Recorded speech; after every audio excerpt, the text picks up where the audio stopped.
முருகன் பக்தர்கள் அனைவருக்கும் அன்பு வணக்கங்கள். என் அன்பு குழந்தையே, இன்று உன்னுடைய வாழ்க்கை துணை தலையில் அடித்து சத்தியம் செய்து கொடுத்தார் தங்கமே.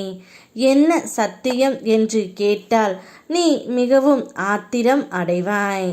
உன்னுடைய வாழ்க்கை துணை ஒரு இடத்திற்கு சென்று உன்னை விட்டு பிரிந்து நான் இவ்வளவு தூரமாக வந்த பொழுது என்னவள் இன்று வரை என்னை மறக்கவே இல்லை.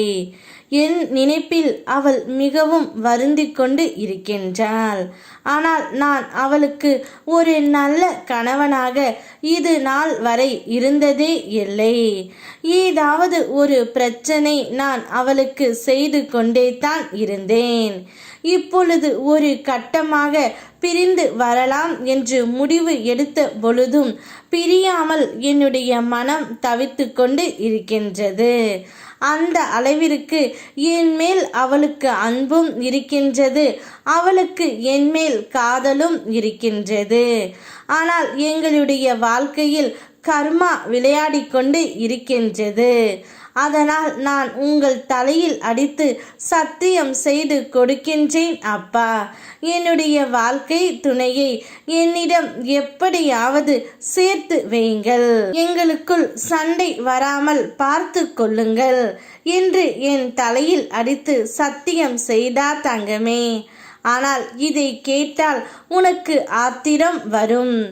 ஏனென்றால் எல்லாவற்றையும் நீங்கள் செய்துவிட்டு என்னையும் இந்த பிரச்சனையில் இழுத்து விடுகிறீர்கள் என்று நீ கோபப்படுவாய்.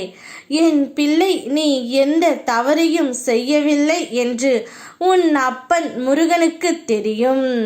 உன்னுடைய துணை என்ன தவறு செய்தாலும் அதற்கு காரணம் நீதான் என்று அனைவரும் கூறுகின்றார்கள். இதனால் நீ மிகவும் ஆத்திரத்தில் உள்ளாய் என்பது எனக்கு புரிகின்றது தங்கமே. ஆம், கணவன் மனைவி உறவு என்பது அப்படித்தான்.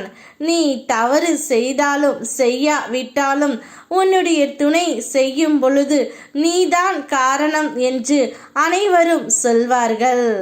ஆனால் அவர்களை சொல்வதை கேட்டு நீ அஞ்சாதே, அதனால் கோபப்படாதே. இன்று பேசுவார்கள், நாளை போய்விடுவார்கள். ஆனால் உனக்கென்று ஒரு காலம் இருக்கின்றது தங்கமே. அந்த நேரம் வரும் வரை நீ எவ்வளவு தாழ்ந்து போனதாகவும் யாரும் உன்னை மதிக்காதவராக தோன்றினாலும் உன் மதிப்பை நான் மறக்கவில்லை. எல்லா சோதனைகளும் உன்னை குலைக்க அல்ல, உன்னை சுத்தப்படுத்தி உயரத்திற்கு அழைத்து செல்லவே. அந்த காலம் வரும்போது உன் முயற்சிகளின் ஒளி அனைவரையும் கவரும். உன்னை தாழ்த்த நினைத்தவர்களை உன் உயரத்தை கண்டு வியக்கும். பொறுமையுடன் காத்திரு தங்கமே.